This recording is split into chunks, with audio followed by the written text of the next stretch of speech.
Okay, hi everybody. Welcome to our last week of the 40 Days of Christmas readings.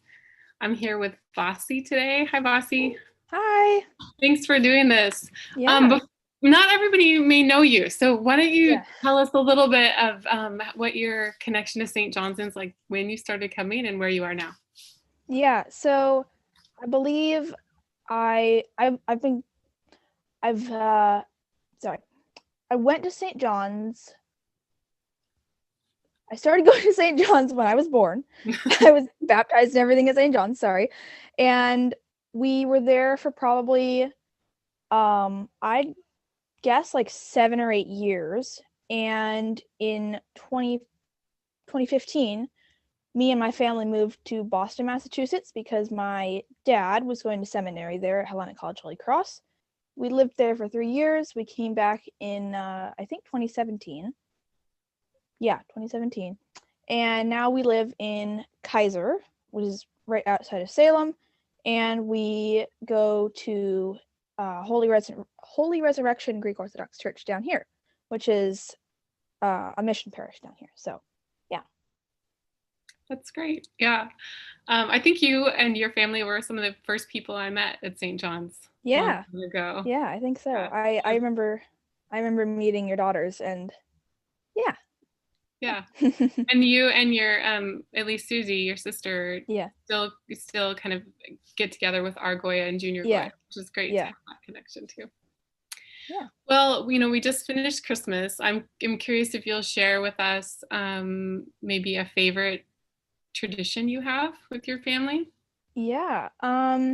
We don't have a ton of like super concrete traditions, but one that stands out is every year the whole family goes over to my grandma's house and my grandpa will make homemade raviolis, which is always fun. I think I yeah, we always make raviolis, and we're very my grandpa's, I think he's full Italian, so he loves raviolis, and I am not a big fan of raviolis, but everybody else loves them. So yeah, we eat raviolis and have a nice time at my grandma's house. Oh, that's great. That's great. I think I've tried once before. It's a lot of work, so I'm, Yeah. I'm impressed with that. Yeah. Well, I'm excited to have you read a book. I didn't when I saw the list, I didn't recognize it, so it will be a new one Yeah. for me and maybe for others too. Yeah. I'm gonna go ahead and let's see, put you on speaker view so that you can share your book and tell us about it, and then go ahead and start when you're ready. Sure. I am reading Jingle the Christmas Clown by Tomie dePaola. It is, I don't think it's one of his most famous books, but it's a sweet little story about a clown, and he brings Christmas to a town that doesn't really have it one particular year. And I kind of forgot about this book, but I remembered it, and I'm doing a terrible job of explaining it. But my grandma would read this to us when we were little around Christmas time. Sorry for the dog barking. But but yeah, it's a very nostalgic book for me. It's has a special place in my heart. And without further ado, I will begin.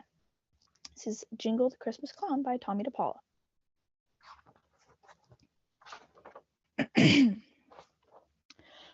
Papa, papa, rat-a-tat-tat, rat-a-tat-tat, papa, papa, tiddly-tiddly-dee, tiddly-tiddly-dee, papa, papa.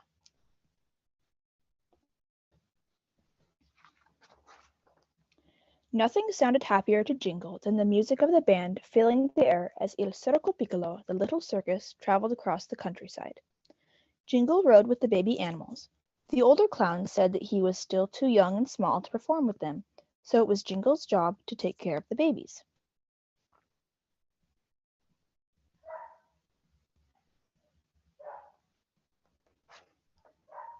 Frick, frack, smick, and smack, be still, he called to the baby monkeys, who were jumping back and forth between Sparkle the pony and Peter the donkey.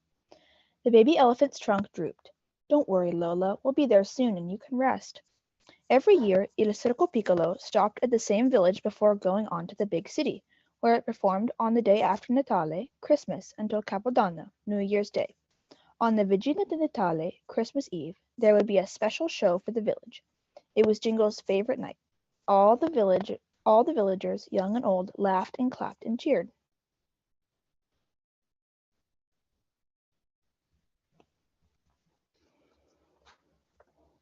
There's the village, the impresario shouted out.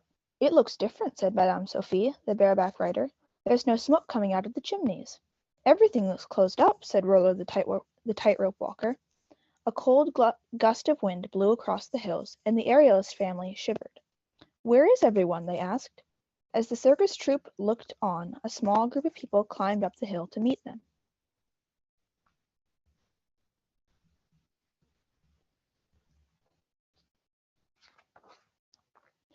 Buongiorno, Signor Mayor, greeted the impresario. Il Circo Piccolo is here once again, ready to perform on Christmas Eve. Ah, impresario, the mayor said, puffing from his climb. I have sad news. I'm afraid there can be no circus this year. Too much rain in the spring and a hot, dry summer have ruined our crops, and many families have left our village. There is hardly anyone here. Our little mill has stopped, the miller's wife said. My husband had to go to another town to look for work. Only we vecchietti, old-timers, are left, Pietro the barber told them.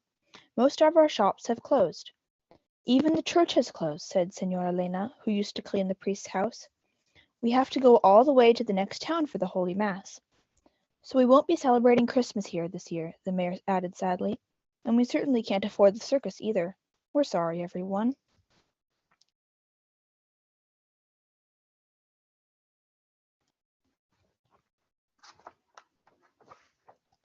This is terrible, the impresario said. What shall we do? Asked the clowns, Toto and Clipo. Let's keep going to the city, said El Muscolo, the strong man. If we hurry, we can get the tents up and do a Christmas Eve performance there. Yes, you're right, the impresario agreed. Let's get moving, everyone. Arrivederci, my friends. We are sorry for your troubles, and we hope that next year things will be better for you. Impresario, sir, a small voice said. It was Jingle. What is it, Jingle? The impresario asked. The baby animals, senor. They are too tired and too small to go all that way now. We have been traveling all day. Can't we rest here tonight and go tomorrow? If we wait, we'll lose too much time, Il Muscolo complained. Let Jingle stay here with the babies. We can come back for them after the Christmas Eve performance, Madame Sophie suggested. It's only the day after tomorrow, said Toto and Clipo. Will you be all right, Jingle? The impresario asked. The little clown nodded sadly.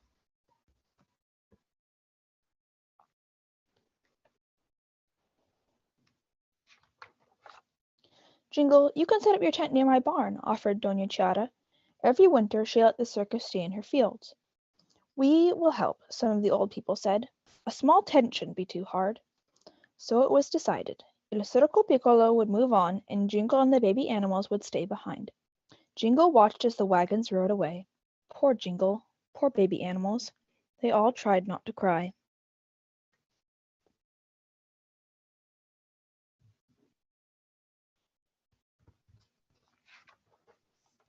In no time, a small tent was pitched for Jingle and the babies, and their wagon was parked nearby.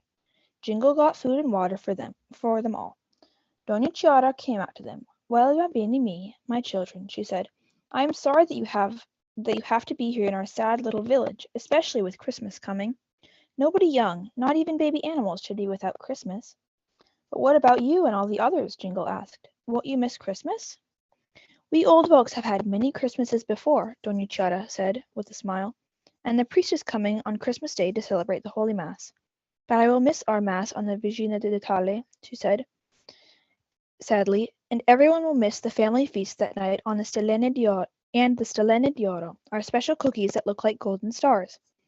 But we have our memories, so it won't be too bad. But Jingle saw tears in her eyes. Well, buonanotte, piccini. Good night, little ones, Dona Chiara said, and she went into her home.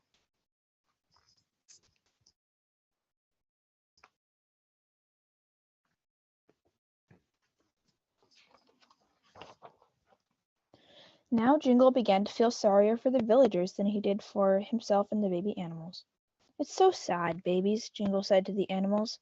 I can't even imagine no Christmas. I wish there were something we could do for our friends.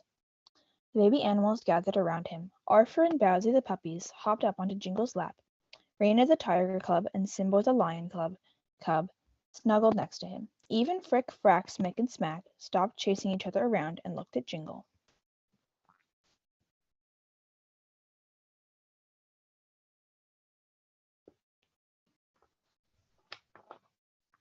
Suddenly, Arthur and Bowsy jumped down and began to dance around like the big dogs. Lolly stood on her hind legs while the cubs swatted their paws like the big cats. That's it, Jingle cried. We will put on a circus of our own for the village. We have all day tomorrow to get ready. We will make a Christmas for the town. Everyone sit still now and let me think.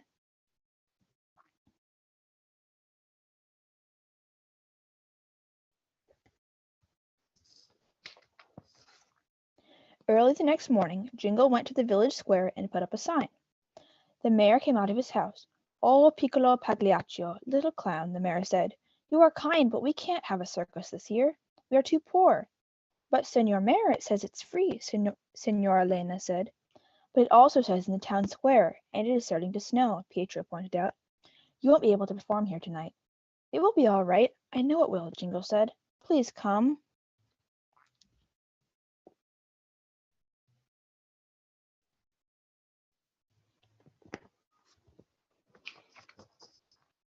"Ah, Jingle," Doña Chiara said when Jingle told her what he and the animals were going to do. You have such a big heart, caro mio. I shall help you too. I can sew your costumes." Doña Chiara sat and sewed while Jingle rehearsed with the baby animals. Outside, the snow fell all day long. "I know it will be all right," Jingle kept telling himself. "I know it in my heart. We mustn't give up. Now, once more."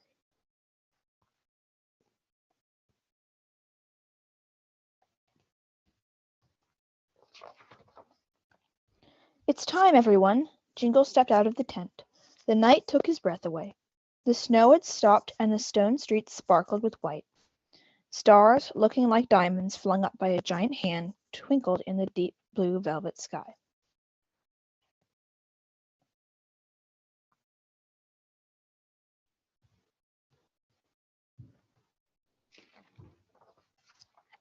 Doña Chiara walked to the town square with Jingle and his troop. Lolly swept away the snow in a big circle. Sparkle and Pita packed it down with their hooves. The monkeys climbed all over the place, putting up ropes. "Time to put on our costumes," Jingle called. Next, he took the instruments out of the trunk and gave them to the monkeys. Then the little troop marched around the square, banging the drums and tooting the horns.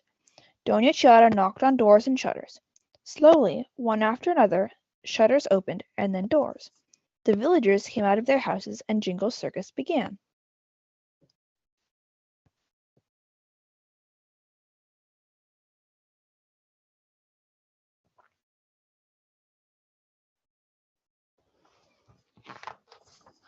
Arthur and Bowsy jumped on and off Sparkle and Pita as they trotted around. Lolly danced. Simbo and Raina jumped through hoops. The monkeys swung on ropes and trapezes, and Jingle tumbled better than he had ever tumbled before. The audience clapped and cheered.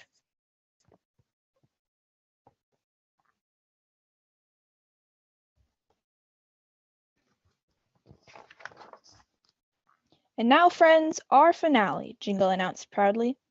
The baby animals formed a pyramid. Jingle gave each of them a candle, and there in the middle of the square stood a living Christmas tree. One by one the villagers went into their houses and put lighted candles in their windows.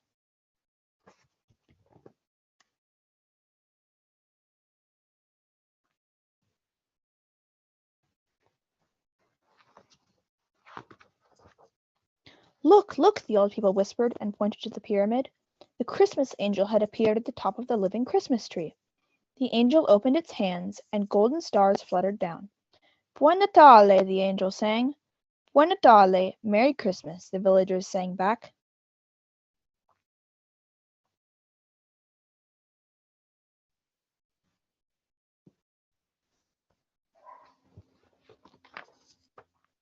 And when they looked at Jingle and the baby animals to thank them for their gift of Christmas, there, shining over Jingle's heart, was one of the golden stars.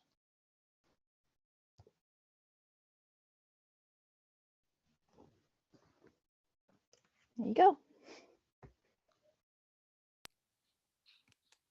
That was great, Vasi. Thank you. Thank you. What a sweet story. Yeah.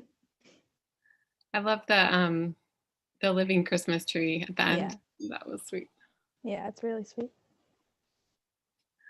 Well, everyone, thank you for joining us again for our 40 Days of Christmas. We have 3 more days, so tune back in at 11 or watch the recordings after. We hope you're enjoying them, and we hope that you're having a great